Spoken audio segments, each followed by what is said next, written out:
At IHM VCU, we've always been here for you. You are and always will be our top priority. We care about your financial health, and we are here. IHM VCU is a proud supporter of WQPT. Public Affairs programming on WQPT is brought to you by the Singh Group at Merrill, serving the wealth management needs of clients in the region for over 35 years.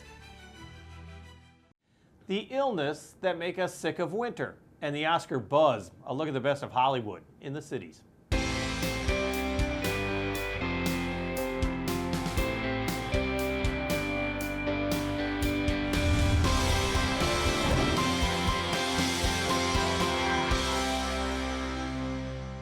We're days away from the Academy Awards, but Hollywood's magic is dimmed by California wildfires. So what can we expect? That's still ahead with a veteran Quad City film critic. But first, respiratory illnesses. We're at the midway point for winter, and we're now facing what's called the Big Four, the flu, RSV, COVID, and the norovirus. We're joined today by the head of the Rock Island County Health Department, its administrator, George Verostegui. So, we're in the middle of the respiratory illness season. I mean, is it hard to tell whether the worst is over? Well, according to the forecast, because this is attached to the winter, so according to the forecast, we are going to have at least 2 more months in this cold weather. So we expect that we are going to still having more cases, flu, COVID. We are paying close attention to avian flu. So far, no human cases. Norovirus as well. Pertussis, that we have here some cases in Rock Island. Well, when we're talking about pertussis, we're talking whooping cough. Exactly. It all depends upon how people want to interpret that. Okay. So there have been some cases. It's because I always thought that's really hits young kids. I mean, particularly infants. Horrible to see them cough that bad. Yes. And one would have thought pertussis was over. Well, yeah, we expect too that happened. However, we need to know that the vaccine, for the first year, protects the 95% for the first year. Then it decreased the protection for the second, the third, the fourth year. For that reason, in infants, we need to protect our infant with the vaccine, with this vaccine, at 2 months, 6 months, and 8 months, 9 months. So, and then we have a booster at 4 years old, and then when they are around 12 years old. This is the reason that we are having all this schedule on this, because in time the protection decreases. Right. So is it a real problem getting people vaccinated? I mean, it's, you know that especially since COVID, people have really been questioning vaccines. I mean, is that a growing problem? Well, it's yes and no. What happened is that here in Rock Island, we have had just 7 cases of whooping cough. Okay. If we compare with Scott County, our Iowa neighbor, they had 33 cases of pertussis or whooping cough. So here in Illinois, so I think this is an effort, a community effort in the nurses, parents, that they bring their children to get the vaccine, doctors and at the clinicals and hospitals trying to counsel their patients and nurse administer that. So this is a very collaborative effort here in Rock Island. I think that is the definition of public health. So, however, we found certain pockets of families that they are not inclined to protect their children. So this is a free country, we allow them. However, if we have an outbreak, we need to inform these families that the children they need to be isolated from this outbreak in order to, because they are going to be very vulnerable. Very much at risk. Exactly. So, so I think so far we are good doing this job, not just for our health department. I insist on this is parents. The entire medical community as well as families. Exactly. Which is so important. Let's talk a little bit about COVID.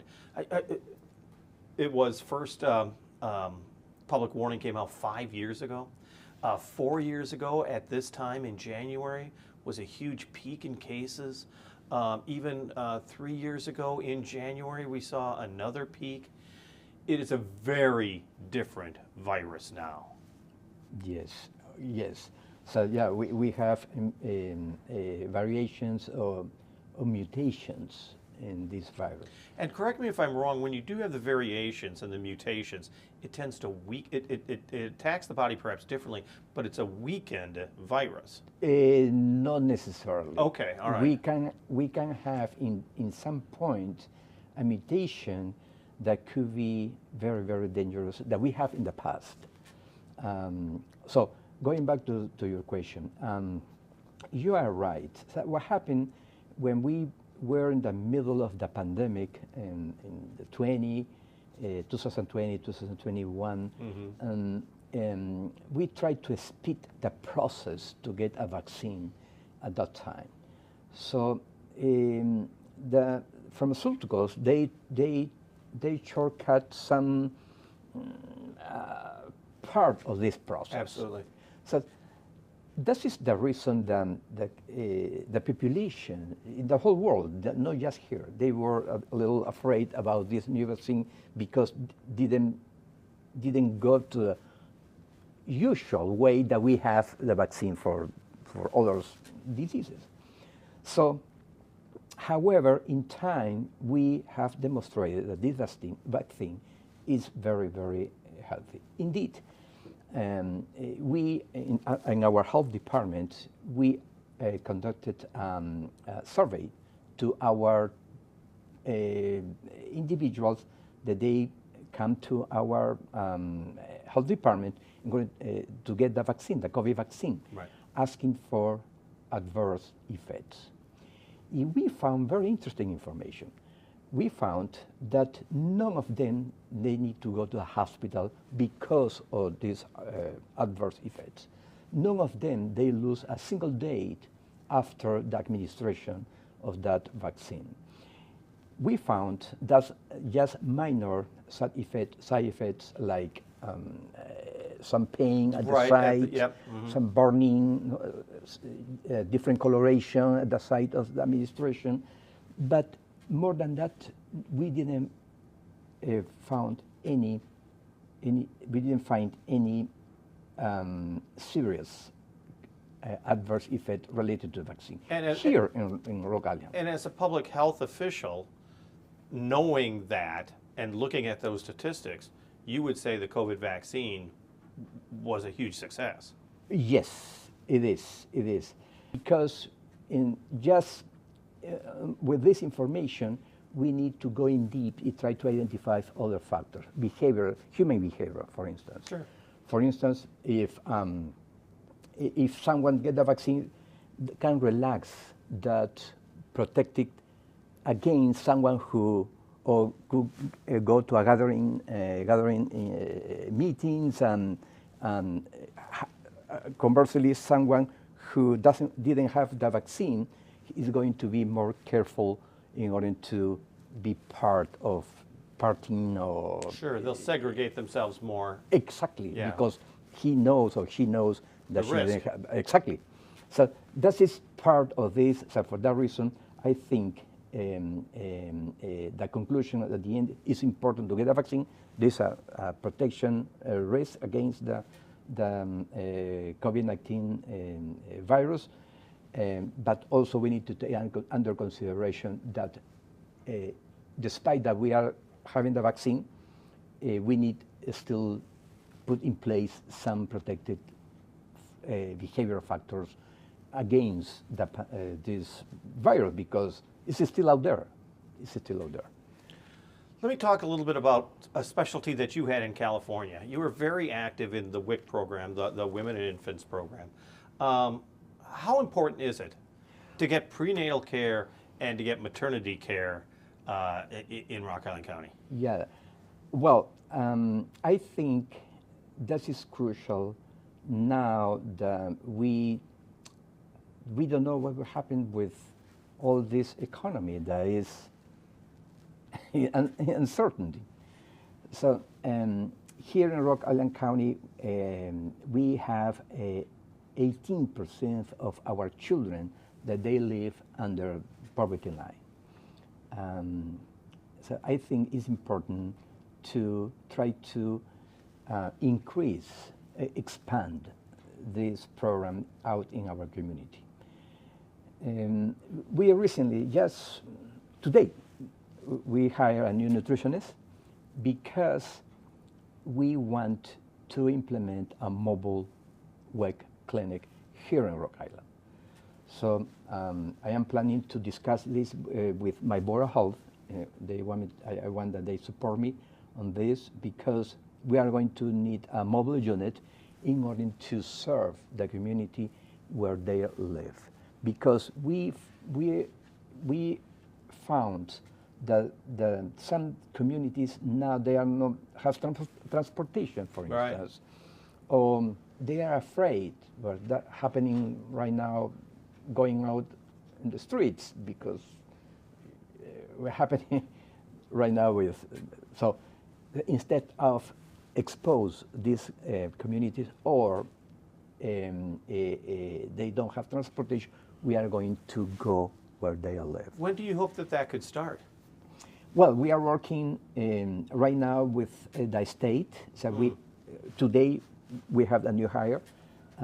We need to train two more of my staff to be nutritionist assistants. I think because I am pursuing this since last year. It takes a while. Yes, this takes. This is a long process, but we need to meet all the requirements with the state. So I think by the summer. There could be a mobile nutrition lab. Exactly. Rock Island County. Well, that would be amazing. Exactly. That is my goal. I think the Board of Health they are going to be part of this project as well because this is in benefit of the community. Is that kind of the key to public health? I mean, that you don't get out of the office? Do you know what I mean? Is that you have to go out and Yes. get to the people that are affected the most? Exactly. Yes, exactly. So, when I mentioned about pertussis, in which way parents, doctors, nurses at the school, our nurses in the public health, we are all working because we all are public health. So the same with any other program. In this case, let's take cervical cancer or breast cancer. We need to go out. We need to communicate with doctors, nurses, even community organizations in which they should know that if someone doesn't have access to those screening, we are here to serve that community. This is the message that we trying to be out there, trying to communicate that message to all. So there is no excuse to someone to have a breast screening, a mammogram, or a pap smear for cervical cancer rule out. Our thanks to Rock Island County Health Department Administrator George Verostegui. Coming up next, hooray for Hollywood.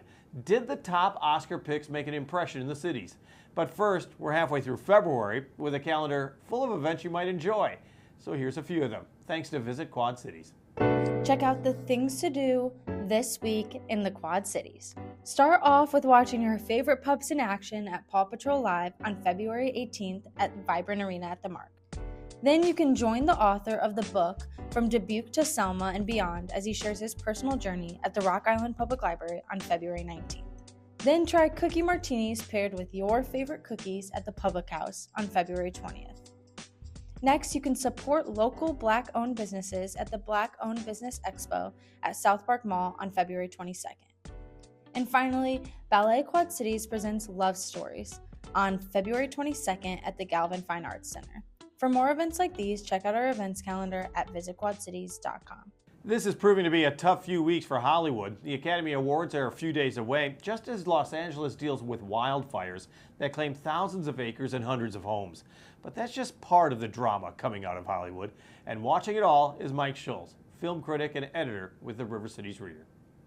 Let's talk about the wildfires real quickly. Sure. What kind of an impact has that had on this Academy Awards program? Well, we probably won't know until they actually give out the awards, I guess. But what we do know is that voters have a week less to actually vote because they were supposed to come out, I think, the 15th or something, and it was delayed until the 22nd. Yeah. So they have to do more catch up in less time. But to be honest, nothing that got nominated was really all that surprising. I would imagine that voters were already pretty aware of what was going to be, up for big prizes, and so maybe it'd be 4 or 5 theoretically that they'll have to catch that. Oh, I wasn't going to see that, but now nominations came out. Maybe I should give it a look. So Is the broadcast going to be all a lot of fire related? I mean, I just imagine acceptance speech after acceptance speech. I think it's going to be pretty somber this year, from what I've understood. I know that they've talked about not performing the original songs this year. This isn't a bad year to skip them, to be honest. They're not great. But I think it's going to be a pretty toned down affair, at least more so than usual. We'll see how that works with Conan O'Brien. I was going to say, the host is Conan O'Brien. Right, yes. Who, I don't want to say low key, but he could pull that off. He certainly could, yes. He understands the gravity of the situation. Of course, he's Southern California himself. Yes, I think it'll be a stately affair. I'm not sure that's good for the Oscars because they tend to run on a level of like tacky grandiosity in many ways. Right. So we'll see. I mean, I think about Ryan Gosling's "I'm Just Ken" number from last year. That's when the Oscars are really fun, when it's just big and broad and hilarious. Over the top. Yeah, exactly right. Do you think Conan O'Brien will get slapped by anyone during the program? Oh gosh, I'm trying to think who it would be. There's so many options. anybody. There's so many options for people who might want to smack Conan. Yeah, let me dwell on that one. I'll right. get back to you on that. 13 nominations for Emilia Perez. Okay, That must mean it's a great movie. it must. but Clearly, I'm wrong You because absolutely despise I it. can't stand this movie, and I just don't get it. There have been plenty of Best Picture nominees over the years that I haven't been a fan of. This might be the first one that I simply just don't understand the appeal. It is about a Mexican drug lord who undergoes gender reaffirming surgery and decides then, once she transitions into a woman, to be a good guy and tell the police where all the bodies are of these people that she had killed in her previous life, without actually taking responsibility for the deaths themselves. And so we're kind of put in the position of rooting for this woman, being like, oh, you finally found your good side. You're a heroine. Without any comeuppance as far as you killed a lot of people. Beyond that, it has 16 musical numbers. None of the songs are very good or even very musical. It plays in many ways like a telenovela, sometimes like an opera. Its tone is all over the map. I seriously don't get it, but 13 nominations. People like it a lot. But 13 nominations doesn't necessarily mean 13 wins. No, not at all. I think maybe 3 or 4, I'm guessing. There are a lot of people, thankfully, there are a lot of people like me who don't get what the buzz is all about necessarily.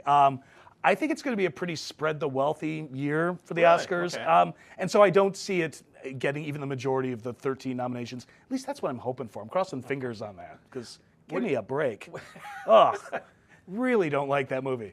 Can you tell? I'll jot that down. You do not like Make a that. note of that, please. What's the movie you think is going to be the Best Picture? It could be a number of them. I'm going right now with The Brutalist, which is about a Hungarian architect. 4 hours with an intermission. It is big and it's epic and it's pretty stunning, and on a budget of under $9 million to pull that, or under 10, I should say, to pull that off is kind of extraordinary. It also has a stunning lead performance by Adrian Brody, who I think is probably going to win Best Actor. Yeah. But you could also make an argument for Conclave, possibly, the Ralph Fiennes movie about papal, the papal vote, because it's kind of the one that doesn't offend anybody. It's the one everyone likes, without people actively loving or hating it. And it's with the kind of balloting that they do for Best Picture, it's based less on how many people love this movie or this movie than on what's everyone's second favorite or third favorite. It works kind of that way. So that's a possibility. Anora, I think, is a possibility. Wicked even could happen. That's a huge hit with 10 nominations. I want to talk about Wicked because Okay. when you're talking about like Barbie, just Sure. so much fun. It's just Yeah. over the top. Wicked is kind of the same type of over the top. Indeed. A lot of music and a lot of love for that movie. Yes, for sure. Just like Barbie, no director nomination, which is interesting. It's kind of like, it's almost like these movies get punished for being such a good time in a way. And that's Oscar You know? history though. Oh, too. absolutely it is. Yeah, that goes back 80, 90 Talk years. about Star Wars or For sure, yeah. But Wicked shouldn't be discounted, I don't think, because it does have that passionate fan base. It's got those two amazing performers, and it is one of the few movies this year that's just fun. That's just a good time when you're faced with Emilia Perez and you're faced with The Brutalist and a lot of movies that are considerably more downbeat. Right. Yeah. Let's talk about Best Actress. Okay. Is it Demi Moore? I think it's Demi Moore. Really? Okay. I'm really excited. Did you get to see her Golden Globe speech by any chance? It was a great speech. Stunning. Yeah. Fantastic. And a great reminder, 45 years in the business, and that's the first nod for acting she's ever received in her life. Kind of amazing. And I thought she was always a decent actor, back in the day. About Last Night is one of my favorites of hers, and of course Ghost and A Few Good Men, and you can go on and on. But she mentioned in her speech, people thought of her as a popcorn actress. You can make blockbusters, but you don't get prizes. Just the way it works. And her movie, The Substance, is all about that, is about someone who's been in the business forever and just feels like she's gotten the raw end of the deal and goes about fixing that in a really disgusting way. It's a fun movie, I got to admit. Does her Golden Globe speech, which really everyone talked about and Sure. touched a lot of hearts, Yeah. does that impact the voting, you think? Absolutely, especially in light of the wildfires, because the Golden Globes happened, and what was it, 2 days later, Southern California was in flames. And so the last thing that every voter has in their mind, fair as enough. far as industry, galas and such, would be that Golden Globes event, and specifically her speech, because it was a barn burner. It was unbelievable. And beyond that, she deserves it. She's great in that movie. She's the best thing about that movie. I kind of see it like, remember when Brendan Fraser won a couple years ago? Right. Just like that, another 90s superstar, made a lot of big hits, never really got critical respect. Absolutely. It feels like that might be happening again. Best actor. Best actor, I'm sticking with Adrian Brody. Okay. I wouldn't, it's a great lineup. All 5 of them are amazing. I was going to say, there's All 5. some real strong candidates there. Coleman Domingo is astonishing. Sebastian Stan doing Donald Trump, but without any of the kind of Alec Baldwin-y, parody attached to it. Ralph Fiennes is who I want to get it because it's 28 years since his last nomination. He's been great for more than 30. You could also see Timothée Chalamet pretty gonna easily. say, right. They do like their musical biopics for sure, and he is tremendous in that film. He's wonderful. Do the voters Academy Awards really kind of, okay, this person, it's their turn to win? Absolutely. Oh, that happens. That happens all the time. I would say. You can look back to a couple of years ago. You could argue Brendan Fraser, but more specifically, you could argue Michelle Yeoh, who won for Everything, Everywhere, All at Once, who has been in the business for 30 years and was up against Cate Blanchett, who gave this insanely good performance in Tar. But you compare that with Michelle Yeoh, and you go, Cate Blanchett has 2 already. Maybe it's time to spread the wealth. So the joy. I think that does play into it a lot. Let's talk about who's all nominated. Netflix, Okay. 16 nominations, more Yeah. than any movie studio. But Yeah, tell me. 13 of them are Emilia Perez, and It's very true. and it's a movie they bought out I of was going to Cannes. say that too, yeah. Exactly. Because Netflix, I'm sure, was hoping for better because they did produce the August Wilson adaptation, The Piano Lesson, which got nothing. Their Maria Callas biopic got 1 nomination. They were probably hoping for a good half dozen. Hitman by Richard Linklater got nothing. So probably not the greatest morning, even though they got more than anyone else. Right. It's Probably all- a little disappointing for the Netflix folk on top of it. I guess if I was Netflix, I'd raise my rates and then try to make There more you go. movies. They should think about doing that every once in a while. So that's going to happen. So you're going to see more Sure. from Netflix, I'm sure, in next year and in the years to come. Absolutely. The basis of Hollywood was really struck, and we talked about this a number of times by Yeah. COVID. Is it rebounding? Is it coming back? Are people going to the theaters? Because Moline's theater closed down. Sure, but that did make a comeback, so it's back again. Good. I would like to think so, but it's always dependent on the movies themselves. Yep. We thought it was over, and then Tom Cruise showed up with Top Gun 2, and we all went, the movies are back, and then it looked like another year of nobody cares. Hey, there's Barbie and Oppenheimer. Oh, people love the movies. And then nobody cared. Oh, look, Wicked. Oh, Moana 2. So it's all dependent on what actually comes out. You get 2 or 3 big hits like that a year. Movies are never going to go away. Well, if and there's that kind of I money. looked at the listings for movies. Yeah. And you mentioned Moana. There is a ton of huge animated movies out there right now. For sure, I mean, yes. And most of them are pretty great. That's what I was going to ask you. I mean, Yeah. it really, because it becomes a family thing, but they're over the top great. Yeah, these days, Wild Robot, one of the best things I've seen in years. Unbelievably good. Inside Out, of course, was the biggest hit of all last year. 652 million. What on earth? I mean, when the original made 250 or something like that. Moana easily went over what they expected from that. At the end of the day, parents want to bring their kids to the movies. It's a fun time. It's a fun family event. And they also like dropping their kids off at the movies if they want 2 hours of free time. So it feels like that won't ever go away. You've got Netflix. You can put them in the living room for a couple hours or sit with them in the living room for a couple hours.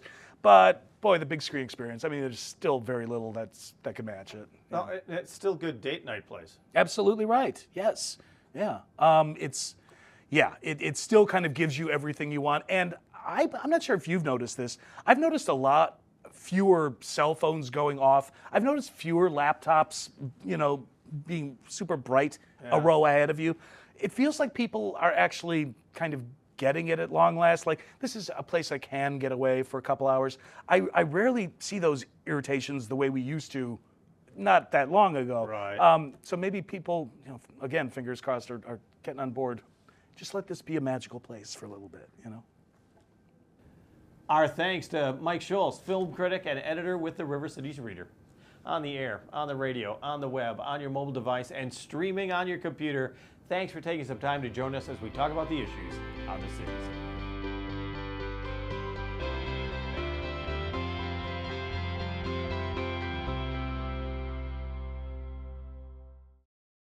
At IHM VCU, we've always been here for you. You are and always will be our top priority. We care about your financial health, and we are here.